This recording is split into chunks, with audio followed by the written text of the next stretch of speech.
الله أكبر.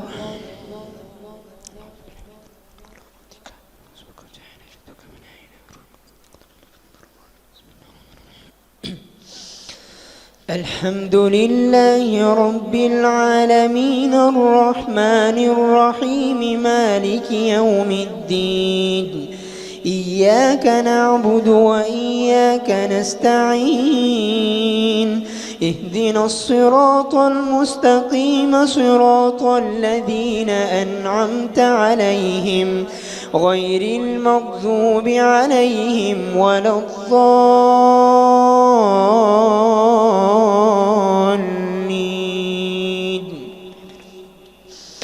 قال ألم أقل لك إنك لن تستطيع معي صبرا. قال إن سألتك عن شيء بعدها فلا تصاحبني قد بلغت من لدني عذرا.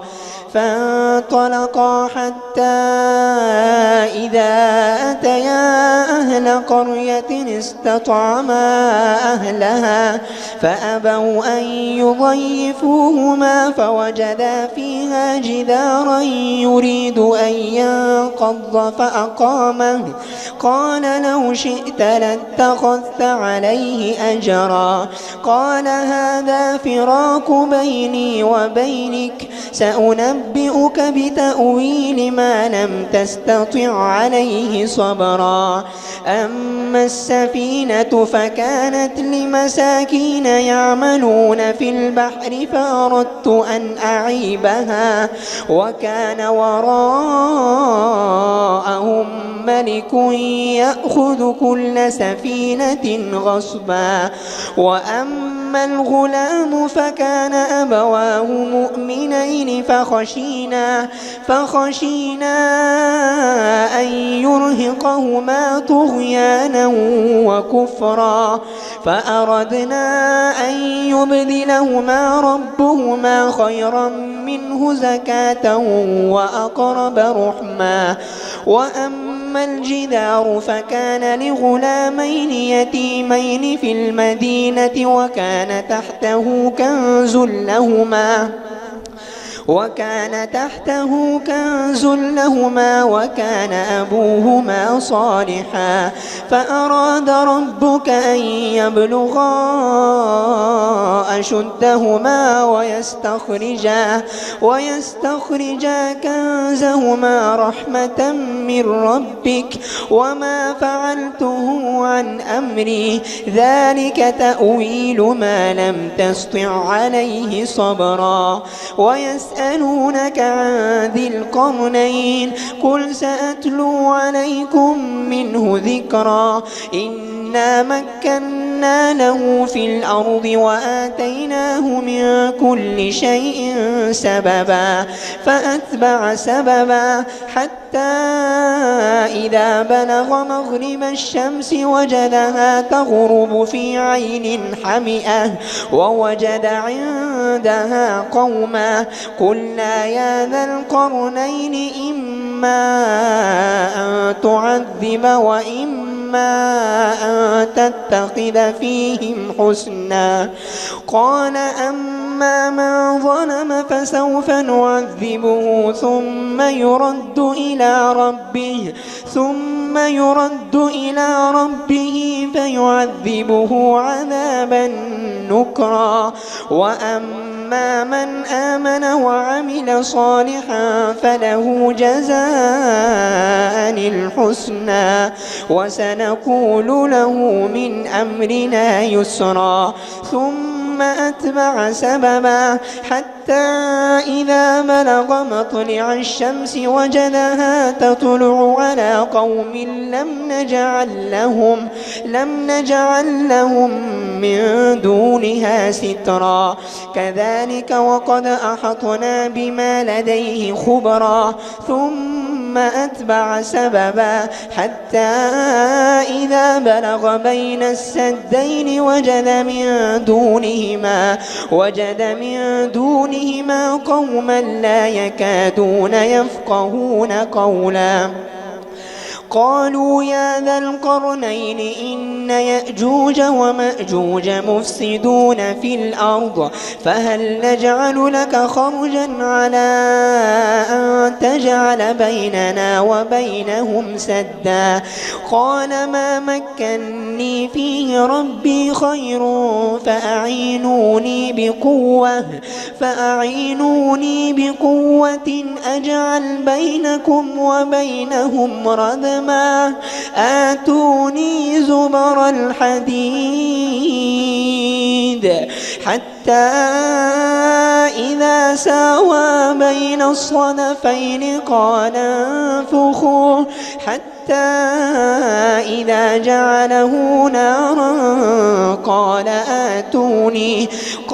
آتوني أفرغ عليه قطرا فما استطاعوا أن يظهروه وما استطاعوا له نقبا قال هذا رحمة من ربي فإذا جاء وعد ربي جعله دكا وكان وعد ربي حقا وتركنا بعضهم يومئذ يموج في بعض ونفخ في الصور فجمعناهم جمعا وعرضنا جهنم يومئذ للكافرين عرضا الذين كانت أعينهم في غطاء عن ذكري وكانوا لا يستطيعون سمعا أفحسب الذين كفروا أن يتخذوا عبادي من دوني أولياء إنا أعتدنا جهنم للكافرين نزلا قل هل ننبئكم بالأخسرين أعمالا الذين ضل سعيهم في الحياة الدنيا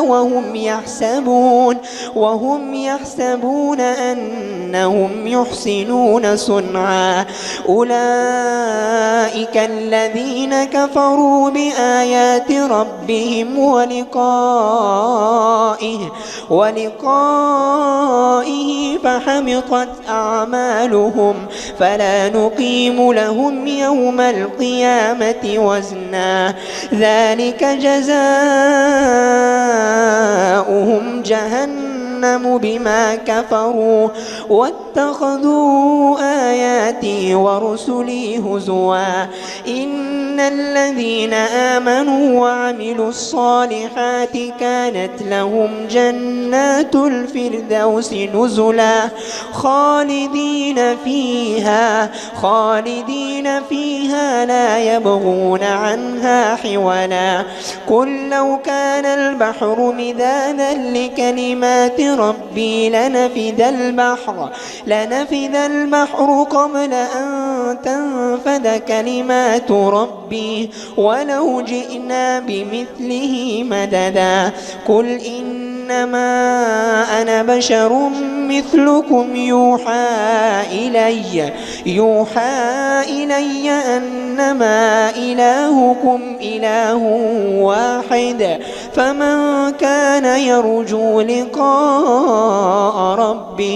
فمن كان يرجو لقاء ربه فليعمل عملا صالحا ولا يشرك بعبادة ربه أحدا الله أكبر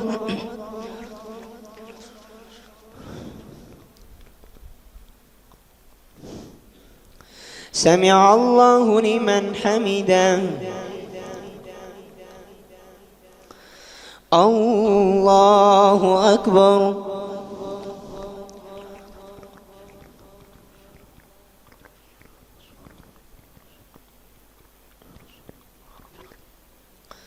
الله أكبر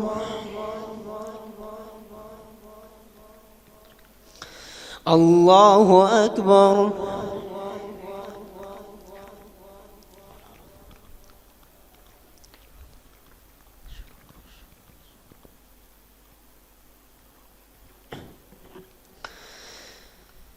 الله أكبر.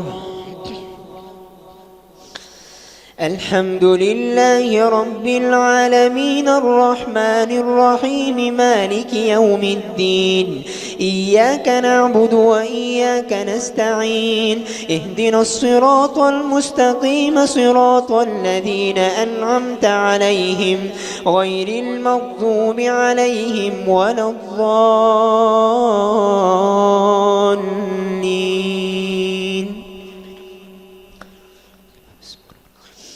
كافها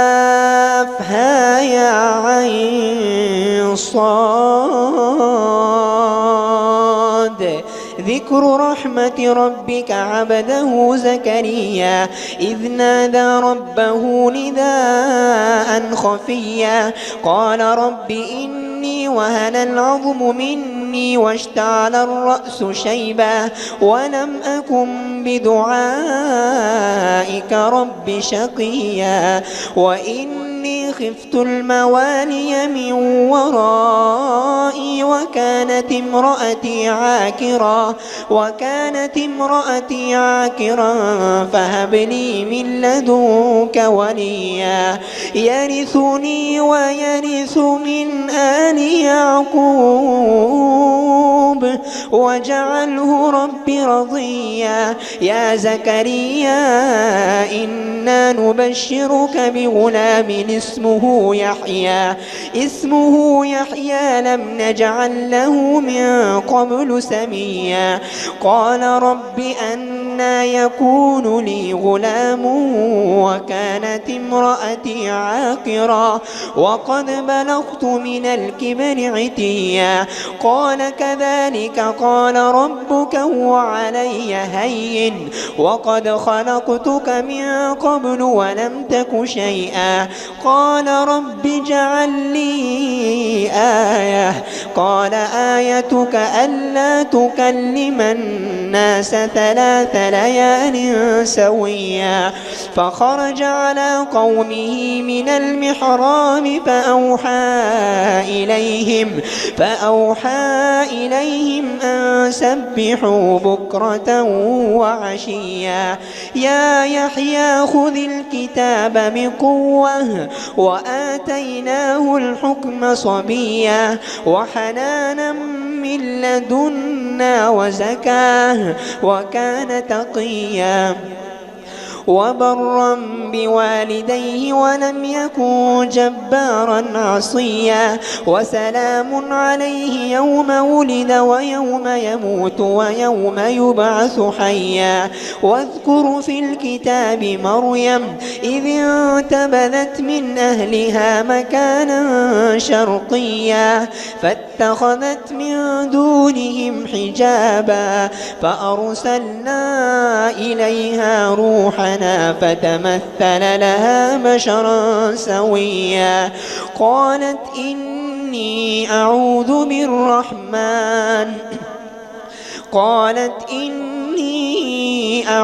بالرحمن منك إن كنت تقيا. قال إنما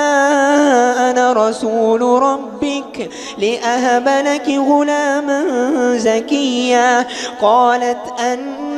يكون لي غلام ولم يمسسني بشر ولم أك بغيا. قال كذلك قال ربك هو علي هين ولنجعله آية للناس ورحمة منا وكان أمرا مقضيا. فحملته فانتبذت به مكانا قصيا فأجاءها المخاض إلى جذع النخلة قالت يا ليتني مت قبل هذا وكنت نسيا منسيا. فناداها من تحتها ألا تحزني قد جعل ربك تحتك سريا وهزي إليك بجذع النخلة تساقط عليك رطبا جنيا فكلي واشربي وقري عينا فإما ترين من البشر أحدا فقولي إني نذرت للرحمن صوما فلن أكلم اليوم إنسيا فأتت به قومها تحمله قالوا يا مريم لقد جئت شيئا فريا يا أخت هارون ما كان أبوك امرأ سوء وما كانت أمك بغيا فأشارت إليه قالوا كيف نكلم من كان في المهد صبيا قال إني عبد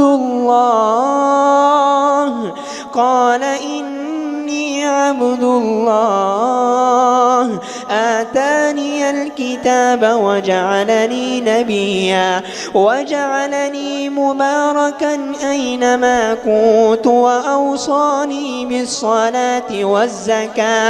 والزكاة ما دمت حيا وبرا بوالدتي ولم يجعلني جبارا شقيا والسلام علي يوم ولدت ويوم أموت ويوم أبعث حيا ذلك عيسى ابن مريم قول الحق الذي فيه يمترون ما كان لله أن يتخذ من ولد سبحانه إذا قضى أمرا فإنما يقول له كن فيكون وإن الله ربي وربكم فاعبدوه هذا صراط مستقيم فاختلف الأحزاب من بينهم فويل للذين كفروا من مشهد يوم عظيم أسمع بهم وأبصر يوم يأتوننا لكن الظالمون اليوم في ضلال مبين وآذرهم يوم الحسرة إذ قضي الأمر وهم في غفلة وهم لا يؤمنون إنا نحن نرث الأرض ومن عليها وإلينا يرجعون واذكر في الكتاب إبراهيم إنه كان صديقا نبيا إذ قال لأبيه يا أبت لم تعبد ما لا يسمع ولا يبصر ولا يغني عنك شيئا يا أبت إني قد جاءني من العلم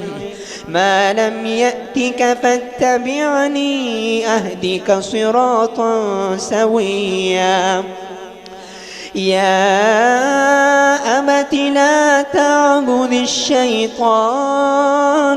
إن الشيطان كان للرحمن عصيا يا أبت إني يخاف أن يمسك عذاب من الرحمن فتكون للشيطان وليا قال أراغب أنت عن آلهتي يا إبراهيم لئن لم تنته لأرجمنك واهجرني مليا قال سلام عليك سأستغفر لك ربي إنه كان بي حفيا وأعتزلكم وما تدعون من دون الله وأدعو ربي عسى ألا أكون بدعاء ربي شقيا فلما اعتزلهم وما يعبدون من دون الله وهبنا له إسحاق ويعقوب وكلا جعلنا نبيا ووهبنا لهم من رحمتنا وجعلنا لهم لسان صدق عليا واذكر في الكتاب موسى إنه إنه كان مخلصا وكان رسولا نبيا وناديناه من جانب الطور الأيمن وقربناه نجيا ووهبنا له من رحمتنا أخاه هارون نبيا واذكر في الكتاب إسماعيل إنه كان صادق الوعد وكان رسولا نبيا وكان يأمر أهله بالصلاة والزكاة وكان عند ربه مرضيا واذكر في الكتاب إدريس إنه كان صديقا نبيا ورفعناه مكانا عليا أولئك الذين أنعم الله عليهم من النبيين من ذرية آدم وممن حملنا مع نوح ومن ذرية إبراهيم وإسرائيل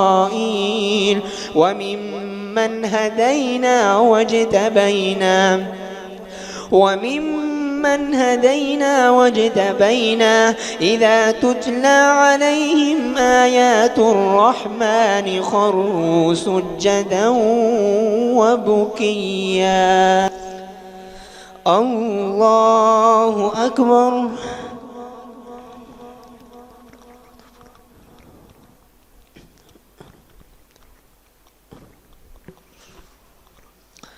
الله أكبر فخلف من بعدهم خلف أضاعوا الصلاة واتبعوا الشهوات فسوف يلقون غيا إلا من تاب وآمن وعمل صالحا فأولئك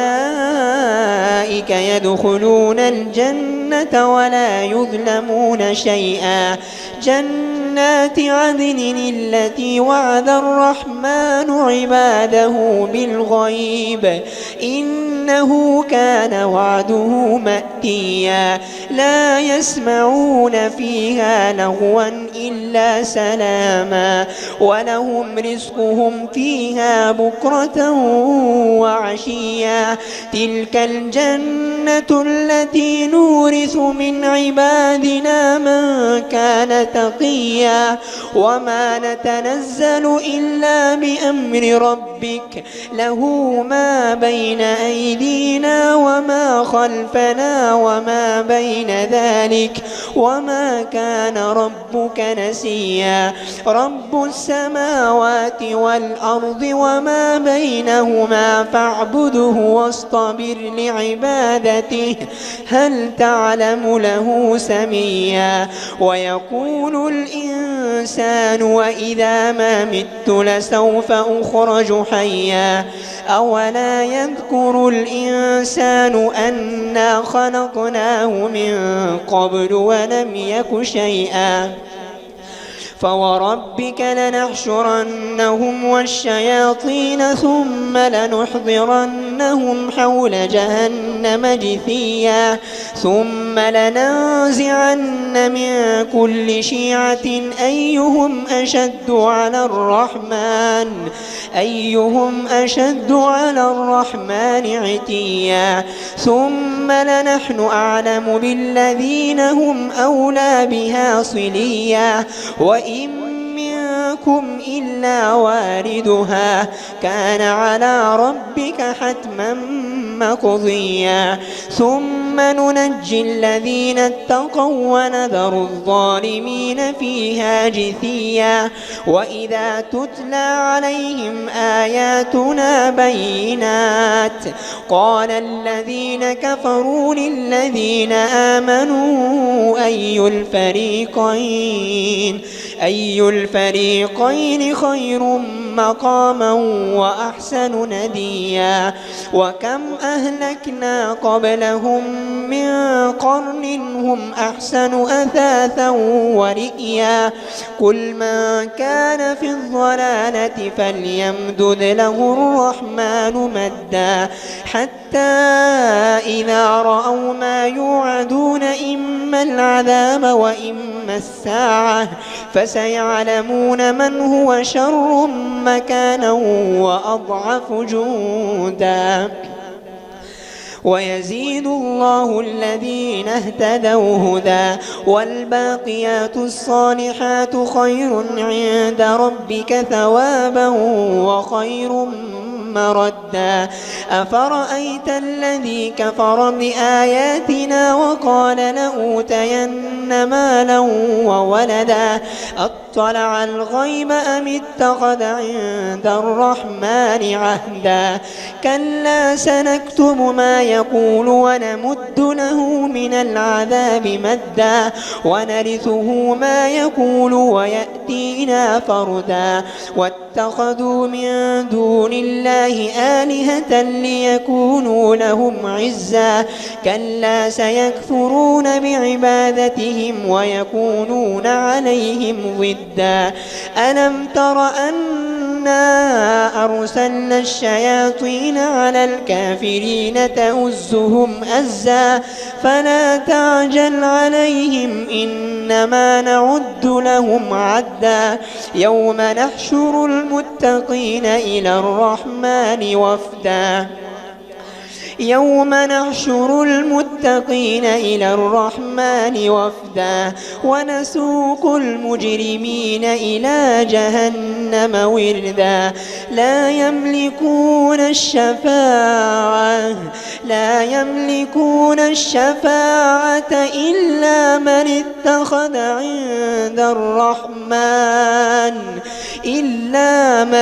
اتخذ عند الرحمن عهدا وقالوا اتخذ الرحمن ولدا لقد جئتم شيئا إدا تكاد السماوات يتفطرن منه وتنشق الأرض وتخر الجبال هدا أن دعوا للرحمن ولدا وما ينبغي للرحمن أن يتخذ ولدا إن كل من في السماوات والأرض إلا آتي الرحمن عبدا لقد أحصاهم وعدهم عدا وكلهم آتيه يوم القيامة فردا إن الذين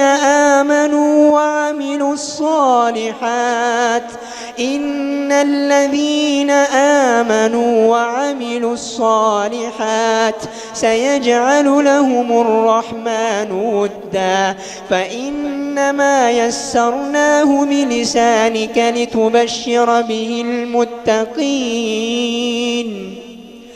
لتبشر به المتقين وتنذر به قوما لدا وكم أهلكنا قبلهم من قرن هل تحس منهم من أحد أو تسمع لهم ركزا الله أكبر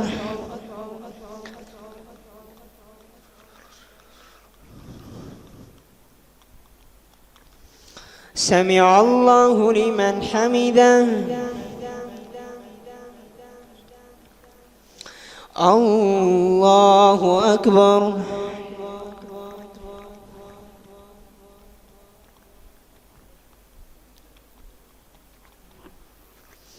الله أكبر الله أكبر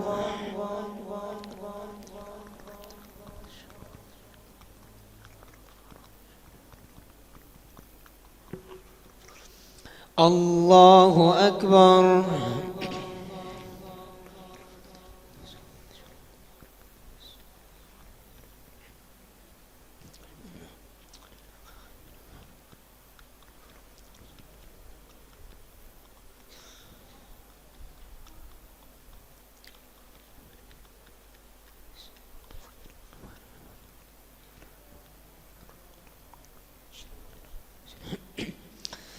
السلام عليكم ورحمة الله.